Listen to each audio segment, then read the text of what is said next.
Okay, so in this video I'm going to do something a little bit different. It's a recitation, let's say, of all British Prime Ministers and American Presidents. Now, the way I'm going to do this is simply read out the names.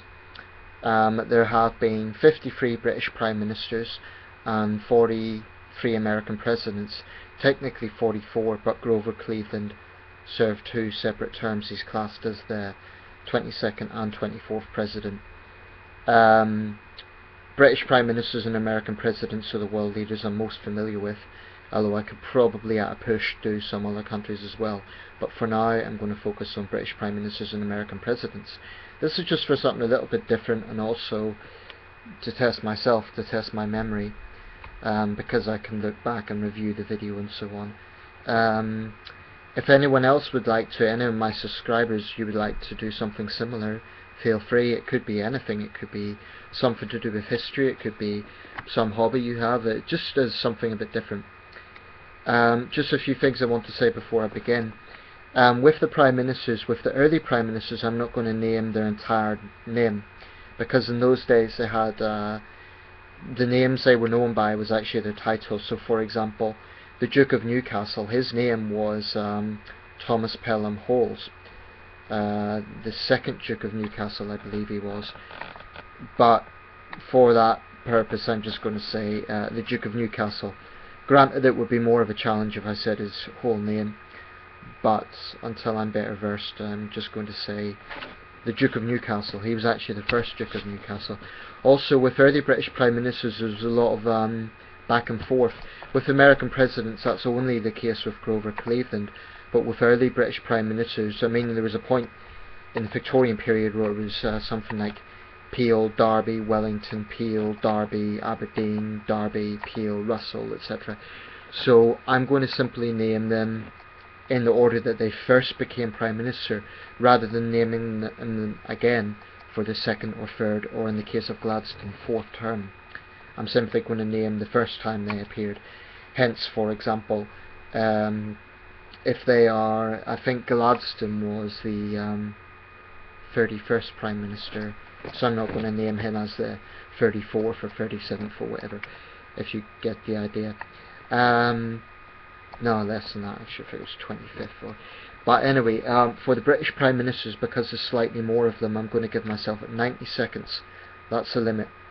For American Presidents, I'm going to say 1 minute, although I could probably do it in less of time than that. Any questions, feel free to ask me afterwards. This is just for fun, really, and to test myself. Yeah, I don't think there's anything else I need to say.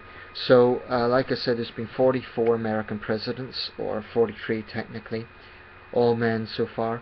53 British Prime Ministers, 52 men and 1 woman. So I'm going to start off with the Prime Ministers, and remember, for the first ones, I'm simply going to say the title, unless they have a name that they were known by. Also, one last thing, there are some people who were considered to be Prime Ministers, but not by universal consensus. For example, the Earl of Bath is considered by some to have been a Prime Minister, but most modern historians don't class him as such. It's a bit different from the role of presidents, in that with British Prime Ministers there was no exact foundation of that office.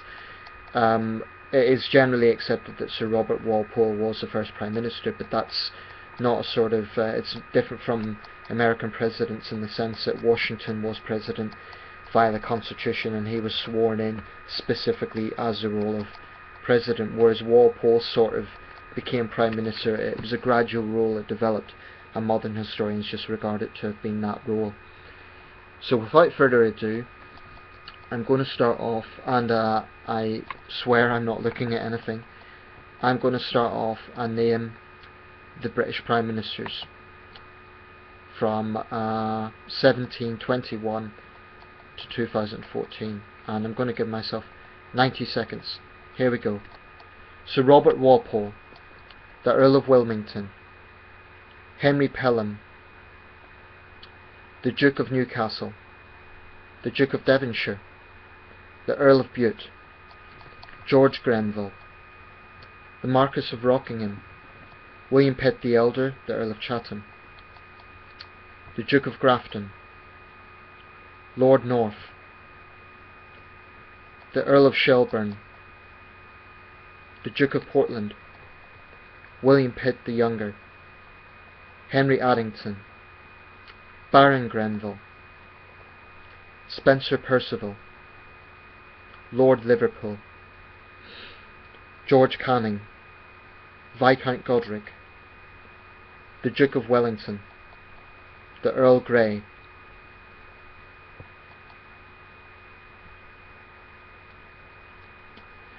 the Earl of Melbourne,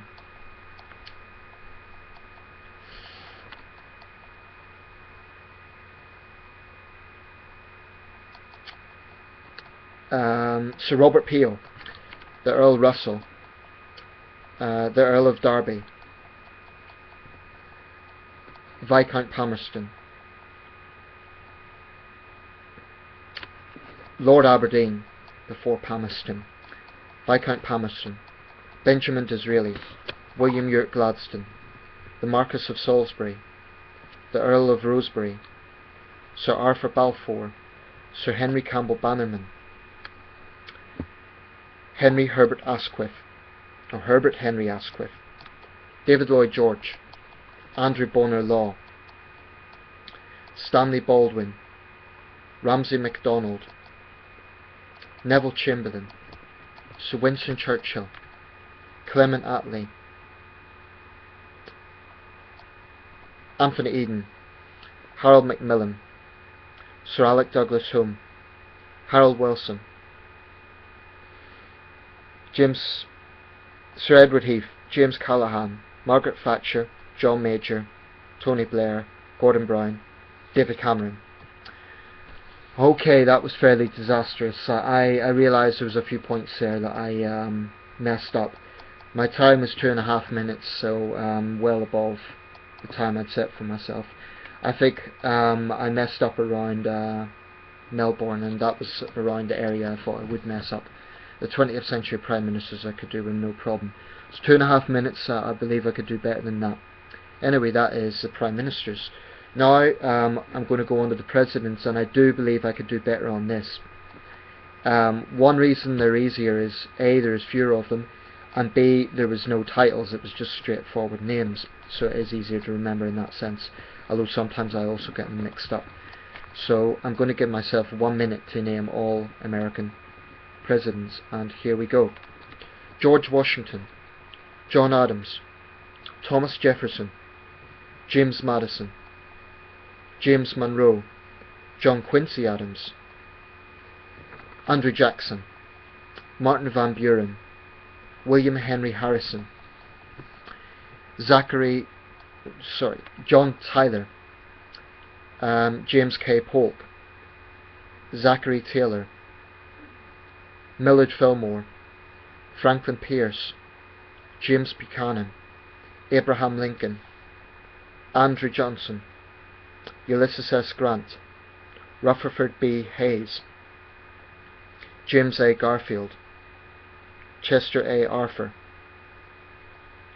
Grover Cleveland, Benjamin Harrison, Grover Cleveland, William McKinley, William Howard Taft, Woodrow Wilson, Warren G. Harding, Calvin Coolidge, Herbert Hoover, Franklin Delano Roosevelt, Harry Truman, Dwight D. Eisenhower, John F. Kennedy, Lyndon B. Johnson, Richard Nixon, Gerald Ford, Jimmy Carter, Ronald Reagan, George H.W. Bush, Bill Clinton, George W. Bush, Barack Obama.